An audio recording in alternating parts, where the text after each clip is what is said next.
welcome you to today's episode of what we call Ultra Endurance Triathlon. And I've turned the tables on Paul, who's obviously the person that you've seen over the last 50 weeks. And I wanted to introduce myself. My name's Mel Berry, and I'm one of the co-founders of Her Spirit. And our mission is to inspire millions of women to be fitter, stronger, and healthier. So kind of why Paul? Paul has officially been crowned for many years my swim husband. And it's a role that you've enjoyed, I think, more than training for 50 weeks for Arch to Rock. Definitely, Mel. Getting beasted in the pool for God knows how many. I think we've known each other probably 15 years now. So we've had some good swim sessions over those years. Yeah, and it's been great to see your journey. And one of the things that I said to you probably about a month ago is you talk a lot about your training, you showcase what you're doing, but people don't really understand you. So bit of context, if you don't know Paul Robinson, he's a Yorkshire man through and through, but dad of two. Yeah. And you work full time. So being able to try and fit something out like this, so context is, how many miles are you going to run? 87-mile run, London to Dover. And then you're going to get to the seaside, and then what are you going to do? 21-mile swim to Calais, and then finishing it with a 181-mile cycle to Paris, the Arc de Triomphe.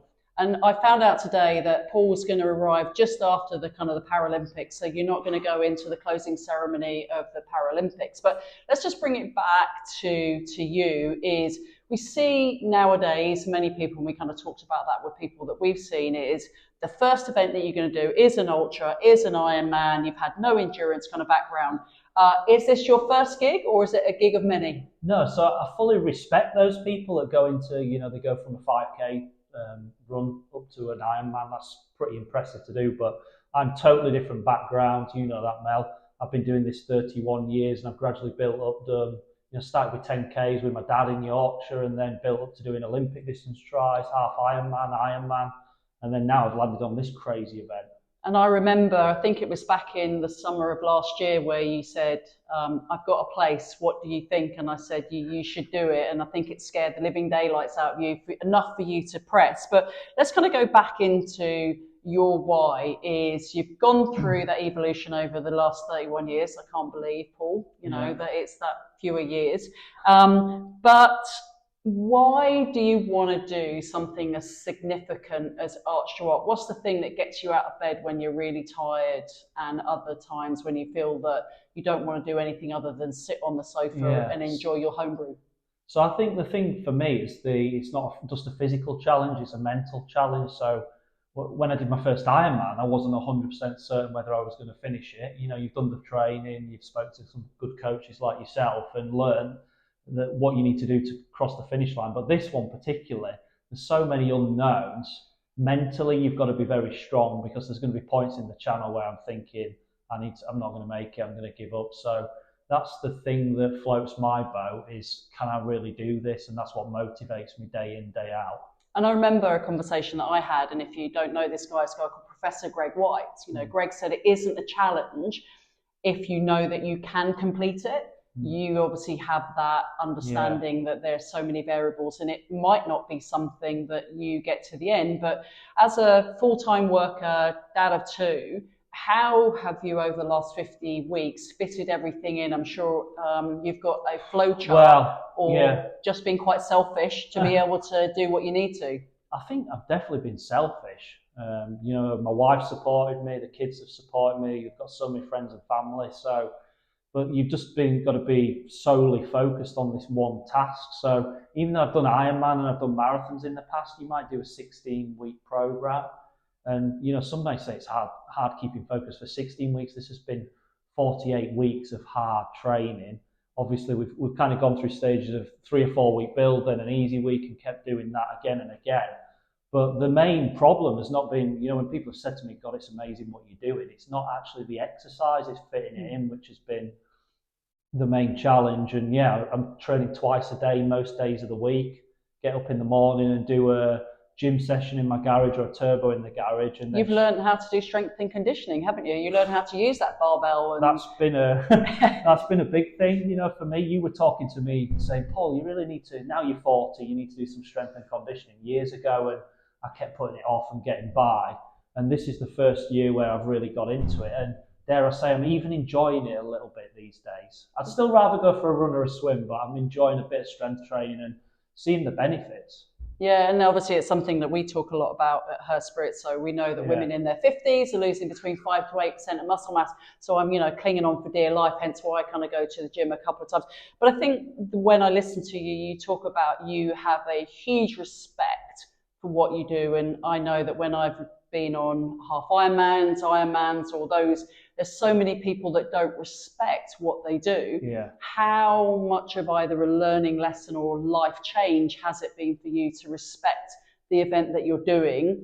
And the second part of that question is, what have you done differently through that respect process? Yeah, well, I think the thing is, Mel, this event scares the hell out of me. Some days I wake up really excited, but there's the fear factor of not knowing whether you can do it, and we've invested so much time in prepping. So, respecting the event's important, and then just putting into place a really strong plan with my coach and sticking to the plan as close as we can. Obviously, we have weeks where we don't hit plan, but respecting the different sections of the event. So even you take, for example, I've done the channel swim in the past. Yeah. A lot of people have said to me, oh, you've done the channel swim. It's almost like you're going to make it. This is completely different beast this year, because the year I trained for the channel swim, I did no running, I did no cycling, and I put on 10 kilos of body fat to help me. So this year, I can't put on that weight. I've got to keep leaner, otherwise I'm not going to get through that long run.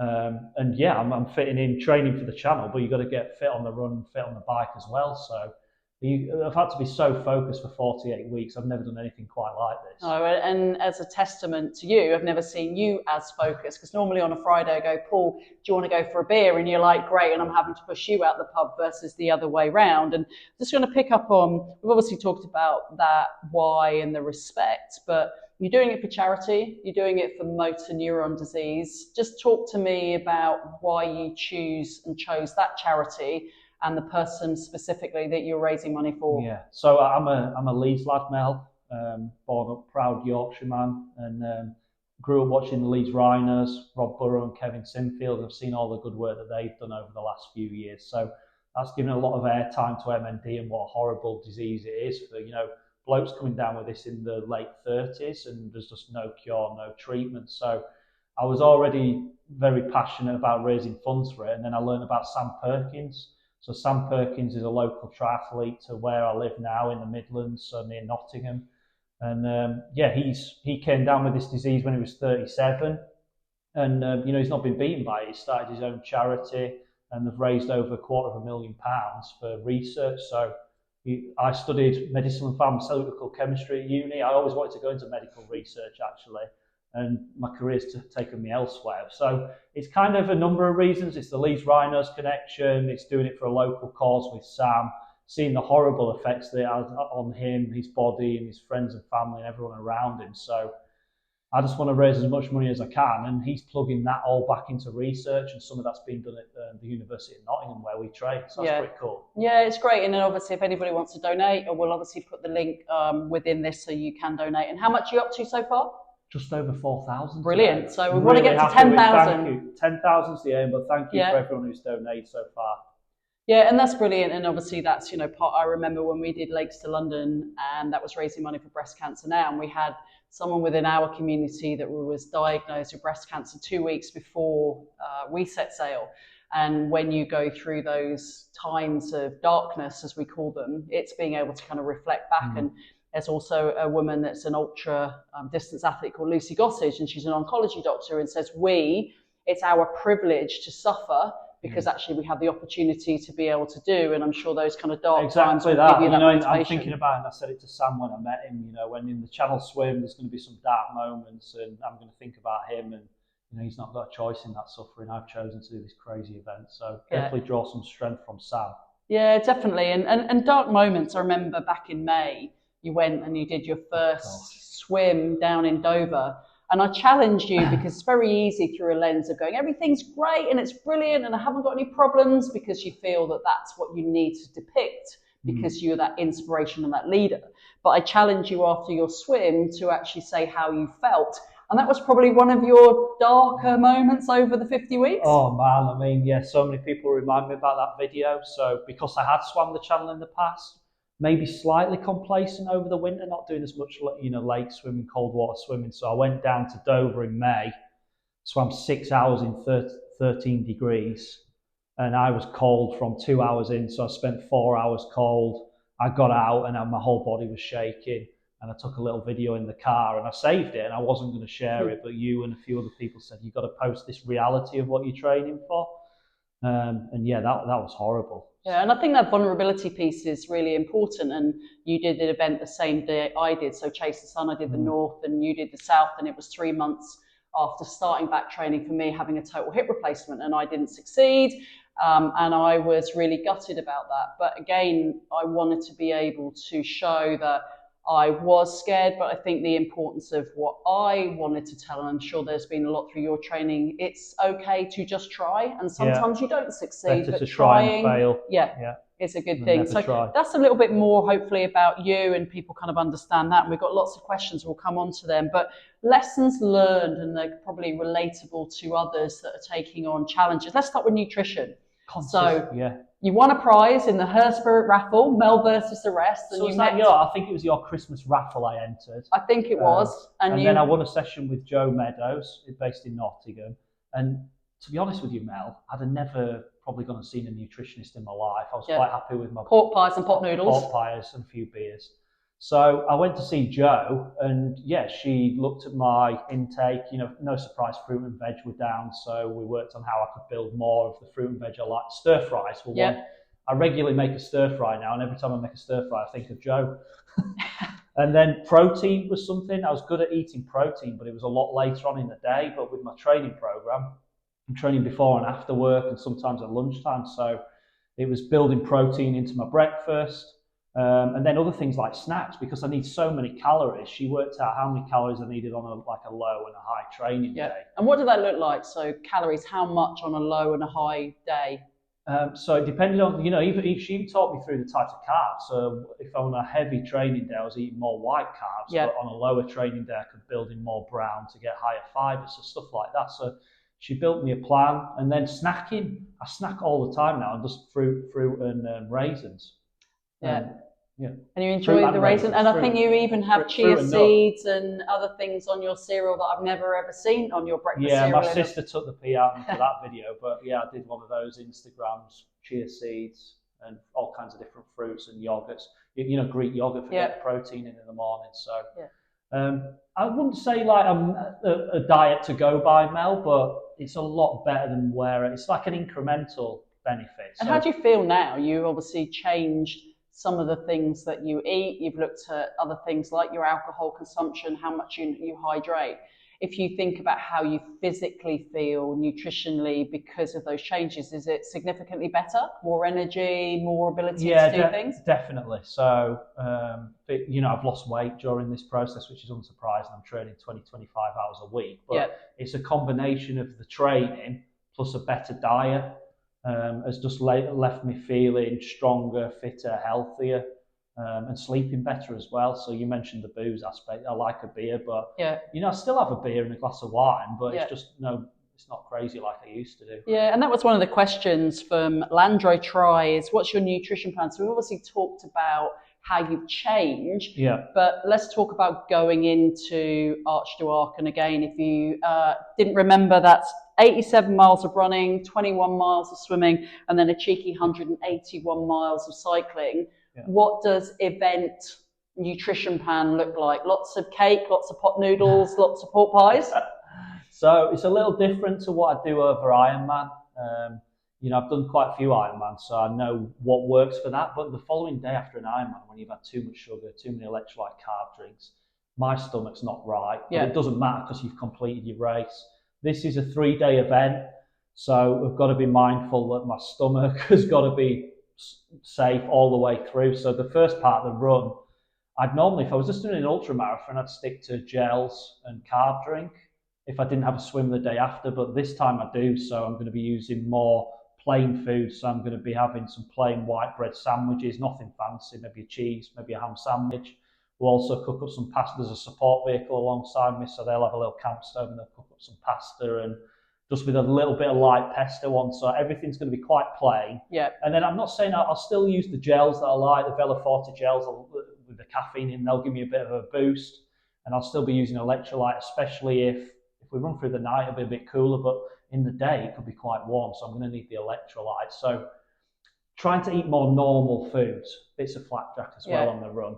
And then in the swim, that's when it's harder to feed, and I'll be taking those types of products that I'd use on an Ironman. Yeah, and let's kind of think about that nutrition is you've got 3 days instead of potentially kind of 12 to kind of 14 hours. It's your ability to train your gut. And I know through my co-founder, Holly, who's obviously a friend of yours as well, is the thing on an ultra is you train your mind, you train your body, but you've also got to train your gut, haven't you, to then be able to digest it, process it, not regurgitate it. Is that something over the last 50 weeks that you've had to train it, or do you think you've got a cast iron stomach and you haven't had to worry about that? I think I've got a pretty solid stomach. It can take most things, but I've not trained it over multiple days before. So when we've gone to like Windermere and done the back-to-back, I did a 70k run, 27k swim, and then cycle. That part of that was practicing plain carbs on the run, and then using the nutrition that I'll use for the channel swim. So I have done some gut training on this as well, beyond that of Ironman, but I think I've got a pretty solid gut from Ironman. And you can eat a beef burger and chips, or just maybe lots of packets of crisps along the way. Well, to give you a bit of salt. you joke about it, Mel, but I think there's lots of arch to arc contestants, athletes who've got on the final leg through the bike and have stopped off at McDonald's. And I could see us doing that, just because by that point in time you've just fed up of. There's no way of planning 3 days with the nutrition, so anything goes by that final leg. And you talk about that obviously you've witnessed and seen, and obviously I've been semi-addicted by watching people kind of do arch to arc. Over the last 12 months, if not the last 2 years, you've seen many do it. What have you learned about them and implemented within your approach to training and obviously the event itself? Well, I'm going to start with actually the team first around me. So I've spoken, we've got WhatsApp chats, and I met them on a training camp, a lot of the other athletes, and some of them told me that the support is a team event. Yeah. We talk about this as it's just me, but it's a team event. So I've got about 10 people who are going to be supporting me.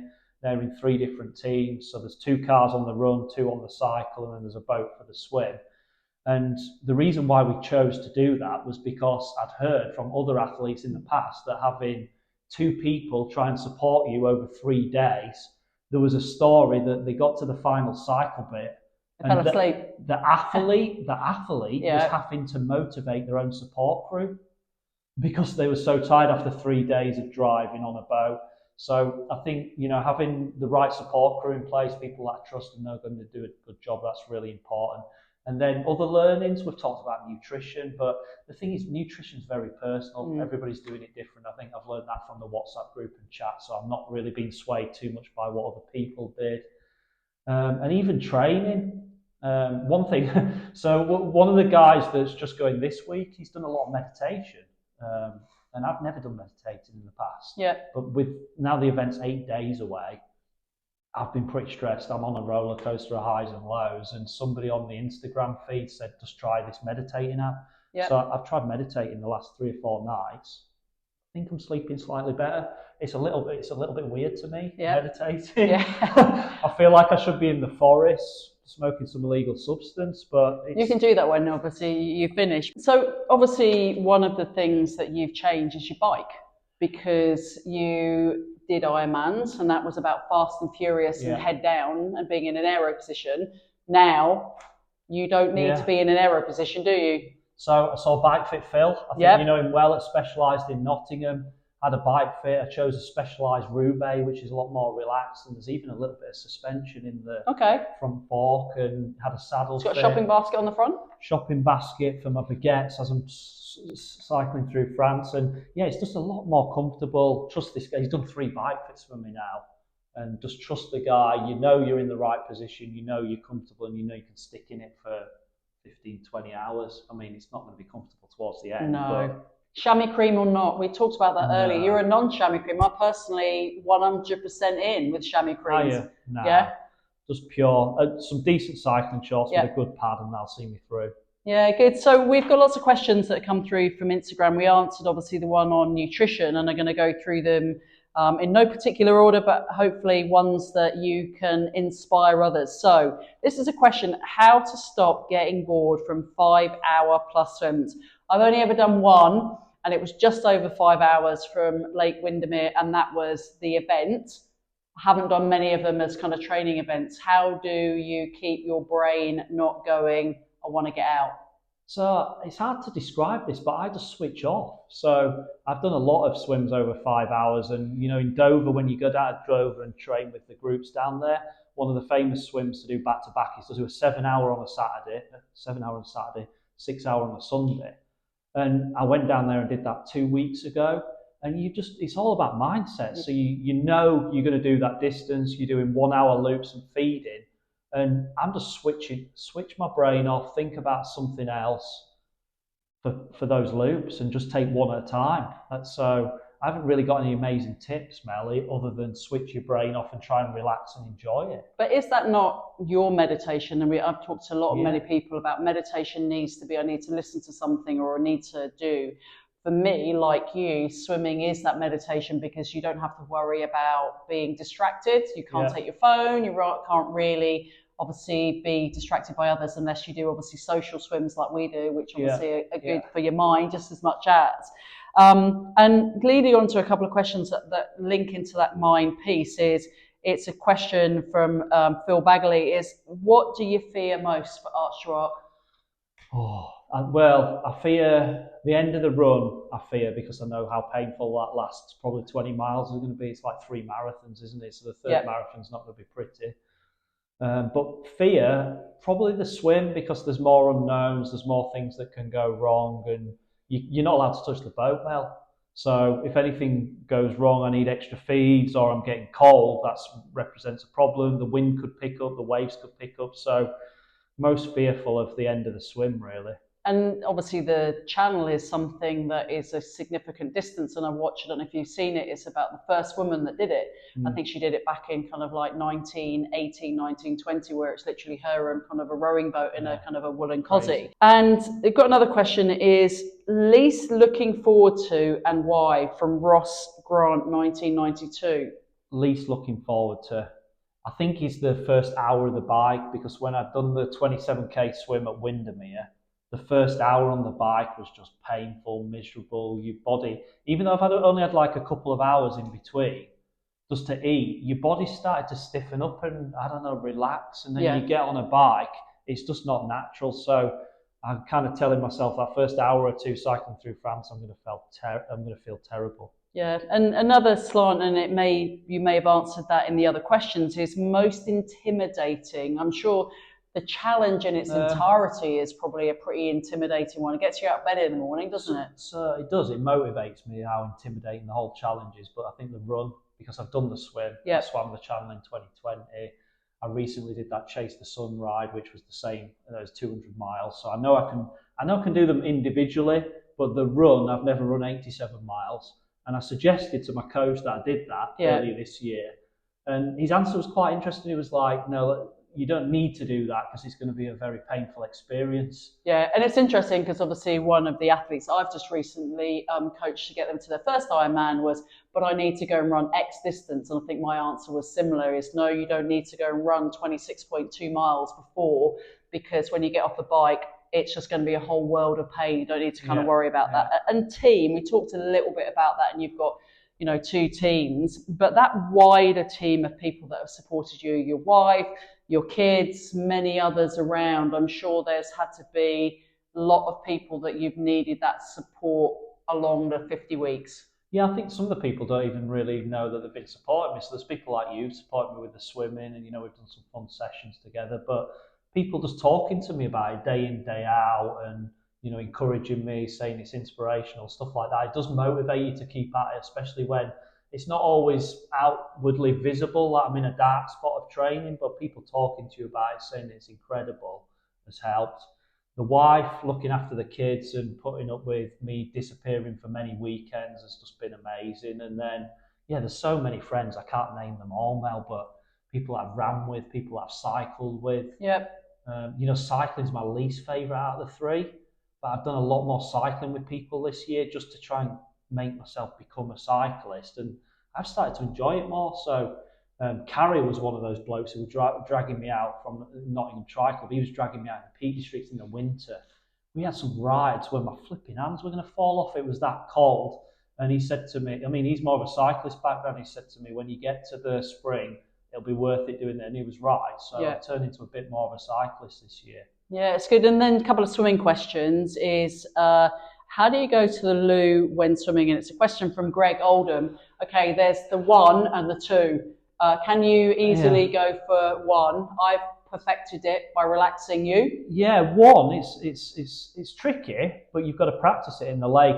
Greg, don't worry when I'm swimming with you at Harvey Haddon. I've not been practicing in lane 1.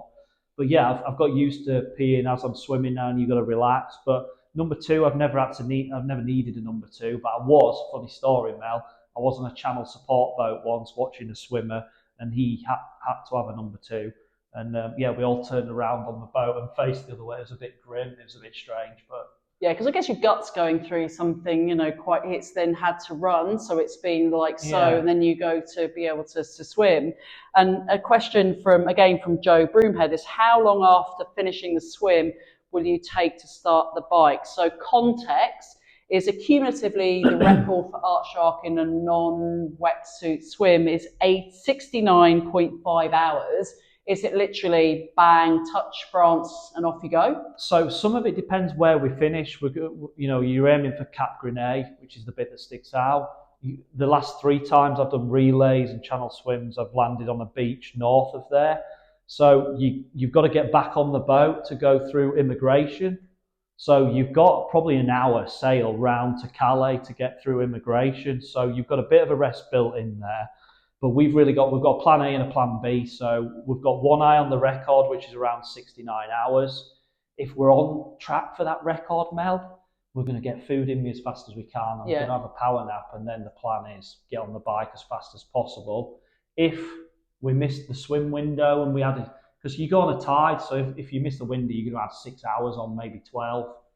So if we land in France and I'm 12 hours off the record because of the weather, you'll be stopping at every McDonald's, every boulangerie, the works. So yeah, we've got 2 different tactics. Hopefully we're on track, but if not, we're going to have good fun going through France and have some good food, maybe even a glass of wine. Yeah. If we're not on for the record. Having done Marathon de Medoc, which obviously goes through some of the amazing French vineyards, I can recommend that you can run and drink red wine, but I'm not so sure about obviously cycling. But it has a waiting list, right? And it's a question that you've got from Thibault Roland. And how long have you been on the waiting list? So I don't know about the official waiting list, because I'm not sure a waiting list exists, but what I can say is I've been contacting Ed Goretti and Claire, who run Enduroman, for, I reckon, well over 5 years talking about this. It was ahead of my channel swim, and then it was probably the last 2 or 3 years where I was seriously submitting a sporting CV. You've got to say you've done this many Ironman, you've done ultra running, you've done ultra swimming. So I've been waiting 2 or 3 years, I'd say, but I've been in contact with them for probably almost a decade. Yeah, and it's like the clock, and I remember obviously you saying that you got in, and you did have a couple of questions that were around that kind of motivation, of which hopefully we've answered that, because it's that kind of progression, and obviously what drove you to that mental desire to understand how far you can push yourself. And you've got a couple of other questions. So what's next, apart from a Christmas party had by many, including yourself? Well, there's going to be a few booze-ups, isn't there? There's going to be parties. But what next is what everybody's asking me. And I don't think it has to be another crazy event on this scale, because it's too much, and it's too much of a commitment away from the family, and it's too difficult to fit in. So I think next year I'll do a couple of marathons. I'd like to go for a sub-3 marathon, maybe. I think that might take some work, but Dave Bishop at Hooves said he's looking forward to going on runs with you. I think he's either like a 2:13 or 2:18 marathon runner. So if you want to get under that 3 hours, he's definitely a person to train with. And then the other thing, Mel, you're going to be surprised by this, but inspired by you and your coaching over the years. But I want to have a dabble in coaching. So Great. I've just booked onto an STA swim course to learn how to teach open water. I mean, open water swimming, out of the 3 things, is my real passion. So if I could qualify as an open water swim coach and dip my toes in the water that way and see if I enjoy coaching like I know you do. Yeah, and it's a great thing to do because you then can give back in a way that you've got huge amounts of learning. And I, like you, have been obviously very privileged to be exposed to amazing people that have done amazing things, and that mental and physical aspect. And just bringing everything to a close is, most people that are listening to this, if they are of sound mind, aren't thinking, oh, I'm really inspired, I'm going to go and do arch to arc. What would be your tips, advice to anybody thinking, I'm either going to take on my first triathlon or I'm going to dial up to kind of an Ironman? In your 31 years of multi-sport, what would your tips and hints be? Well, I've built up slowly, so I'd say don't go from a 5K to an Ironman. I don't think there's a need. So build up slowly, learn about things like transition and nutrition, because you'll learn over time and you'll get better and better at those things. And just make sure you're enjoying it and doing it for the right reasons, rather than jump into some huge, really big challenge that you may be not doing for the right reasons. And it's about that journey, isn't it? We talk a lot about the journey of self-discovery and the things that you learn. And one of the areas that has helped you is sports science, and you spent a bit of time at Loughborough University. Yeah. What did you learn through that is personal learning, and anything, again, we can kind of link into that tips and advice to others? Yeah, so I mean, I had a good idea of like my fueling rate already from doing Ironman, but just the inner geek in me wanted to go in a lab and have that measured. So we did the lactate threshold tests, the VO2 max tests, and from all of the data that they generate, they could work out my fueling rates on the bike and the run.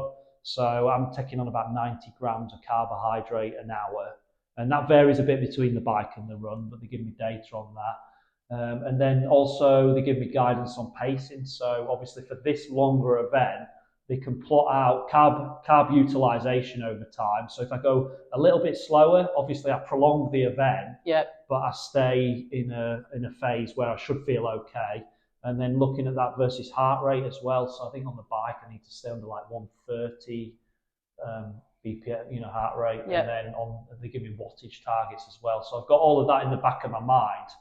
And I had some rough ideas of that already, but having a scientist that's generated that data in a lab tell you this is where you need to stay, otherwise you're generating way too much lactate, I'm going to remember all that on the day. And that's like good background that you've got from a science point of view, kind of learn. And just to close, how many press ups can you do? That was the last question. Do we need to show people, or are we talking hundreds of them? I think maybe 10 press ups. So Mel, the planking, I've had that in my program this year. I hate planking, I'm rubbish at that. So this question's from my good friend Vincent Neary, and I think we should probably test it. Let's go for it. Yeah, good. And I do not want you to be injured, because we are just over a week to potential go date. Just over a week to go, so it's fun to do this with you, Mel, as a bit of passing the time. As you taper, your mind starts to play tricks on you, so it's fun to have a day out and do a bit of filming and talk to people about the challenge. Yeah, I think, maybe it's up against the wall or it's kind of down. But Paul, it's been a pleasure to support and help you over the last 50 weeks. I've enjoyed that journey and watching you develop. And if you haven't kind of understood, he is taking on an incredible challenge, which is 87 miles of running. I don't want to do that. 21 miles of swimming, I don't want to do that because I don't like jellyfish and I don't want to swim that far. I'm interested in the 181 miles, but I'm more interested in the party at Paris. Yeah. Is it going to be big? I don't know. I mean, I'd like to think it's big, but even like finishing marathons in the past, I've planned big parties and it's not happened. So I've got a friend of mine who lives in Paris. We're going to stay with him, and he says he's putting on a party, and we'll see. It depends what time we get there as well. If we get there in the middle of the night, that might be beneficial because we get to sleep before the party the following day. Yeah, so I look forward to seeing you kind of achieve that. We'll have that as a little kind of outtake of both of us kind of doing press ups. I'll try not to injure myself through that process as well. But Paul, best of luck. You're going to smash it. You're going to be an amazing. Please donate. MND is a disease that is awful, and having witnessed people myself kind of go through that, it is something that there isn't a treatment out there, and that's why we need to go from 4,000 to 10,000.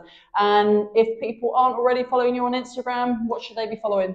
Instagram is arch, number 2, arc, journey, arch to arc journey. So yeah, thank you for following me. Thank you, Mel, for Pleasure. the interview. Good. Okay, so we've got how many press ups to do, Paul? I'm going to try and do 10 press ups for my main finish. Don't judge him on his form. Are you counting? 5. You seem to be shaking a bit, Paul. 9, 10, 11, 12, 13, 14. You're going to change, you seem to be changing colours. How many are you up to now? How many did you do? I did 20. I could have done more, Vinny. I could have done 100. But 20 is enough for today because I'm tapering. Thank you.